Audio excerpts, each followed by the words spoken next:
ସନ୍ତାସବାଦଟା ଏକ ମାଧ୍ୟମ ହେଇପାରିବ ନାହିଁ ଅନ୍ୟ ରାଷ୍ଟ୍ରମାନଙ୍କୁ ବା ଅନ୍ୟ କୌଣସି ଶକ୍ତିକୁ ଆକ୍ରମଣ କରିବା ପାଇଁ ଯାହା ରାଷ୍ଟ୍ର ପ୍ରୋତ୍ସାହନରେ ସନ୍ତାସବାଦକୁ ଆଦୌ ସୁଯୋଗ ଦେବା କଥା ନୁହେଁ। ପାକିସ୍ତାନରେ ଏକ ବଡ଼ ଧରଣର ସନ୍ତାସବାଦୀ ଆକ୍ରମଣ ହେଇଛି ଯେଉଁଥିରେ ବାଲୁଚ ଲିବରେସନ ଆର୍ମି ସିଏ ଗୋଟେ ପାହାଡ଼ିଆ ଅଞ୍ଚଳରେ ଯାଉଥିବା ଜାଫର ଏକ୍ସପ୍ରେସ୍ ଯେଉଁଟା କୋଟାରୁ ପେଶାୱାର ଯାଉଥିଲା ସେଥିରେ ପ୍ରାୟ 400ରୁ ଉର୍ଦ୍ଧ୍ୱ ପାସେଞ୍ଜର ଥିଲେ ଯାତ୍ରୀ ଥିଲେ ଏବଂ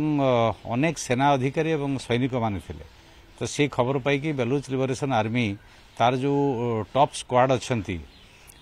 माध्यम आक्रमण करके ट्रेन उपरे तार जी चालक ड्राइवर को इंजोर्ड करके से प्राय 100 रु ऊर्ध्व 120 पाखापाखि लोक पणबंदी कर जो गुली विनिमय 6 जन सामरिक कर्मचारी पाकिस्तान सेनार मृत्युवरण कर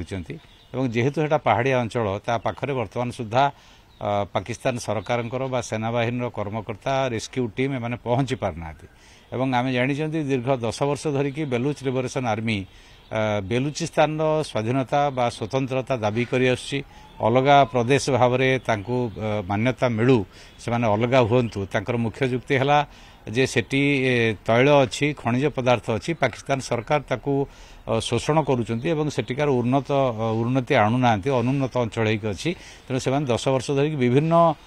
सन्तासवादी आक्रमण करुँच सबुठ आश्चर्य कथा गत वर्ष 302 आक्रमण होती जो 500 रु ऊर्ध्व लोक मृत्युवरण कर सत्वे पाकिस्तान सरकार कौन शिक्षा लाभ कला भाया जना पड़ूना आम जानी पाकिस्तान सेनाबाहिनी जिते सन्तासवादी आक्रमण जहाँ आम क्रॉस बॉर्डर टेररिज्म कहते से भारत में हो बा अफगानिस्तान बॉर्डर में हो ता पछरे थाए एवं तार शिकार निजे पाकिस्तान होउछि ये जो आक्रमण है तार दाबी बर्तमान से कहते आम उपरे मिलिटरी ऑपरेशन करना ही ना आम से पणबंदी मान हत्या कर तेणु पाकिस्तान सेना बा सरकार कौन सामरिक कार्यानुष्ठान से एयर स्ट्राइक हो बा मिलिटरी ऑपरेशन हो करें ना कारण पणबंदी जीवन सुरक्षा प्राथमिकता तेणु ताकू केमिति सरकार मुकाबला करेंगे जेहेतु से गोटे पहाड़िया अंचल एवं गमनागमन सुविधा बहुत संकीर्ण एवं जटिल सेठी ऑपरेशन करने निश्चित भाव कष्टकर हम तेणु ताकू केमिति कौशलपूर्ण भाव पाकिस्तान मुकाबला कर देखार कथा किंतु सबुठ बड़ प्रश्न होची पाकिस्तान निजे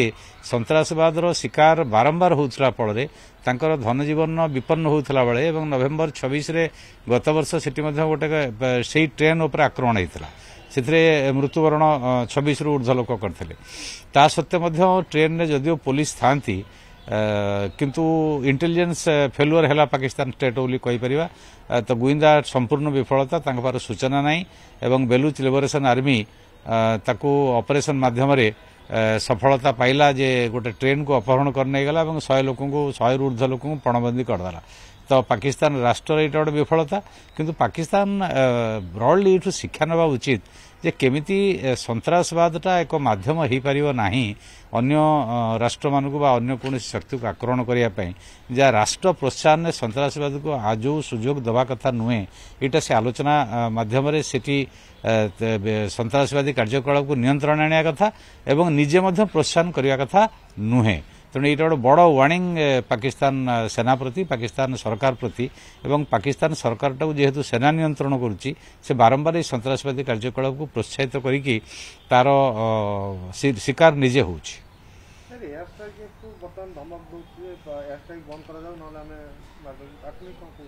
ना यहाँ बार्गेनिंग कारण सी जो सफल है जो फाइटर जो मान अच्छा से जो सन्तासवादी गोष्ठी बेलुच लिबरेशन आर्मी से माने नहीं गला परे तांकर स्टेटमेंट से माने देइचंती जे जदि पाकिस्तान सेना कौन से एयर स्ट्राइक करे बा सामरिक कार्यानुष्ठान आम कर्मकर्ता ऊपर करे ताहले पणबंदी के हम हत्या करूँ 6 जन अलरेडी से मारदे सारे अन्य समस्त को मारदेवार धमक देइचंती अर्थ ये मूलचाल कर बार्गेनिंग कर दुईटा गोटे हूँ जे तांकर जो दाबी अच्छी पुराणा दाबी ताकू दोहरेबे एवं तांकर जो लोक मैंने गिरफ होती मुक्ति यहाँ गोटे मूलचाल करेंगे तृतीय कथा हूँ लोक सुरक्षित करने पणबंदी मानक आस्ते आस्ते छाड़े जदि ये कथा शर्त मान्या जाए तेणु प्रथम शर्त से रखिंट जे जदि तुम सामरिक कार्यानुष्ठान कर पाकिस्तान सेना हो बा सरकार हो ताले आमे ए पणबंदी मानक हत्या करूँ जदिओ गणमाध्यम एक सूचना अनुसार महिला और शिशु मान छाड़ से माने किंतु अलगा नागरिक विशेष करी सेनाबाहिनी सैनिक माने पणबंदी भितर 120 भितर अच्छा नहीं पाकिस्तान तो अतीत बुझाणा करनी तार फलाफल भोगी किंतु ये पणबंदी सुरक्षा जेहेतु गुरुत्वपूर्ण तो निश्चित भाव में पाकिस्तान सरकार कोर्ट ना कोर्ट गोटे द्वितीय चैनल आलोचना करेंगे भितरिया कर्मकर्ता सहित बेलुच लिबरेशन आर्मी रे केमी पणबंदी को मुक्त करा परवर्ती पर्यायर से निश्चित भाव में बलोत्पाटन करने चेष्टा करेंगे कि 10 वर्ष है संपूर्ण विफल होती मुकाबला कर।